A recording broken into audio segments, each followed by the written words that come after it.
Man, it's been a slow Sunday. Nothing's going on in the NHL, so we gotta go out there and maybe stir the pot a little bit. You know, we've been making a lot of Oilers videos the past few days here. They've been popping off. Y'all have been getting engaged in the comments with varying levels of reception. Some of y'all are calling these ideas dumb, others are saying that it's actually worth thinking about, and that's the beauty of YouTube, right? Nobody thinks the same way, so we can all go out there and discuss freely. But in this video, we are stirring the pot in the most Montreal, Carolina way possible, because today we're referring to an article published on the Edmonton Journal a few days ago by Jim Matheson. Take a look at this. Matheson, the Oilers are in a tough spot after the Blues offer sheets for Broberg and Holloway.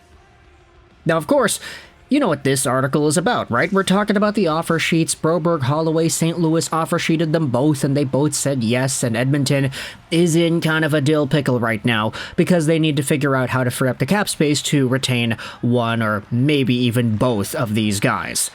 The 2-year offer sheet AAV for Broberg is 4.5 and the same 2 years at 2.29 for Holloway, both offers to the decimal point, so the compensation to the Oilers is a second and a third, if the team chooses not to match the Blues offer.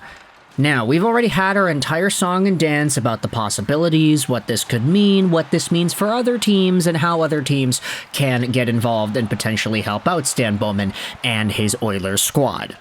But in the most Carolina-Montreal way possible, let's go out there and read the end of the article here, because you have Matheson going out there and bringing up the question of prospects.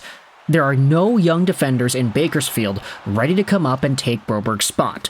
Matt Savoy, acquired from Buffalo in the Ryan McLeod trade, could maybe fill Holloway's NHL roster spot in the wing for now. But the Oilers, in win-now mode, aren't deep in organizational prospects. The Blues, who made a trade Tuesday to get a second-round pick from Pittsburgh to have the compensation necessary for Broberg if the Oilers don't match, missed the playoffs last season. They're a long shot to make the postseason this year and are rebuilding or retooling. Offer sheets sometimes lead to retribution, like when Montreal went after first-line center Sebastian Aho and Carolina matched, then the Hurricanes made a later rogue offer on forward Jesperi Kotkaniemi, which the Habs walked away from. There would be nothing to stop the Edmonton Oilers from offer-sheeting, say, Blues winger Jake Neighbours next summer if St. Louis does not re-sign the RFA, former Oil Kings forward, over this upcoming year. Jake Neighbours, who has 1 year left on his contract, had 27 goals this past season. He is captaincy material down the road. Now, look, I'm going to go out there and say that. Jake Neighbours, what? He had 27 goals last year? I didn't even realize. Oh my goodness, yes he did. 38 points, 77 games played, 27 goals, and 11 assists.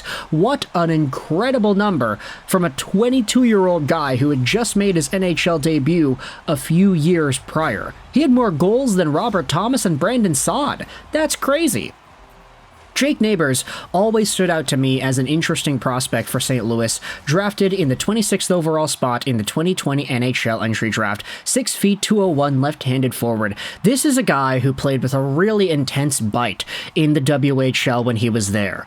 The tenacity, the work ethic, it was all present in Neighbours' profile, not to mention the offensive potential.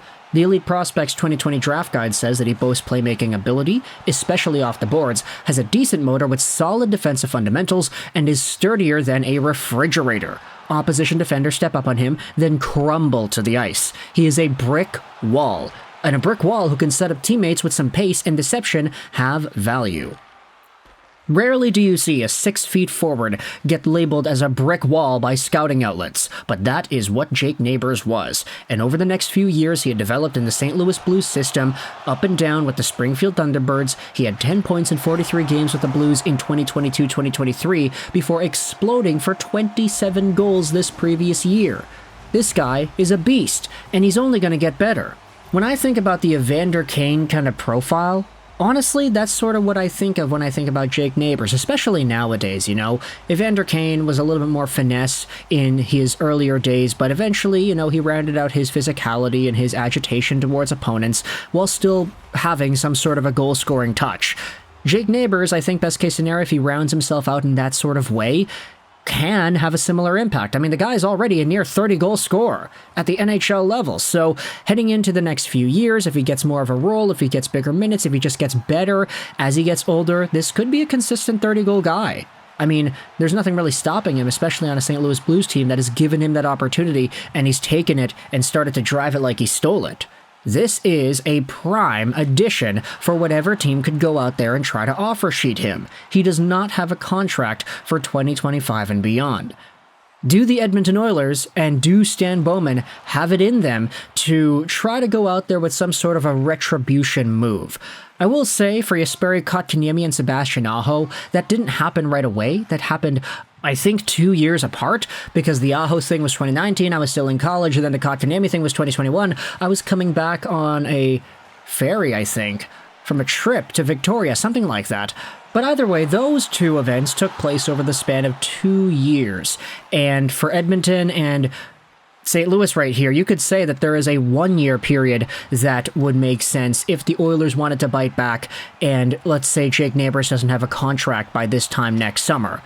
I don't know why they would be in that position, Neighbours and the Blues, mostly because I feel like St. Louis, with their situation, they're not really supposed to be a cup contender right now. They can afford to loiter around these next few years here and there. It's why they signed Broberg to a $4.5 million deal.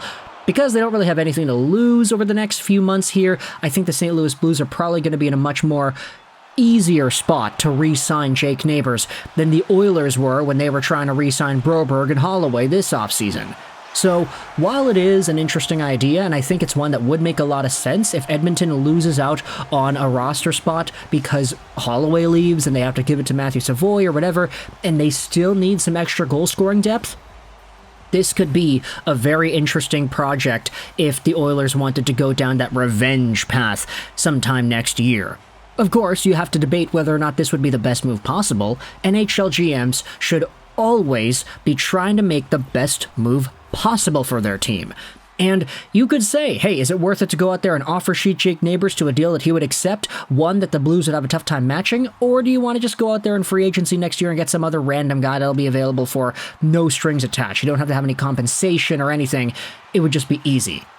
There's a lot that goes into it, and ultimately the idea of a Neighbours offer sheet would be more so in the revenge category than the this is the absolute best case scenario for our team category, but I won't discredit just how good a guy like Jake Neighbours is and why he would be a positive addition to a team like the Edmonton Oilers anyway. So let me know your thoughts in the comment section below about this article by Jim Matheson, whether or not you think it's actually possible the Oilers and Stan Bowman offer sheet a St. Louis Blues young guy in Jake Neighbours next year. Let me know your thoughts in the comment section below. If you're an Oilers fan, if you're a Blues fan, what are your thoughts on this entire ordeal? Article is also going to be linked in the description if you want to read more. I will say the rest of the article is like about the actual offer sheet that we had seen. There's only really one thing at the end here, which is talked about with Jake Neighbours. That's why I wanted to make this video here. But thoughts in the comment section either way. I hope you enjoyed this video. And bye.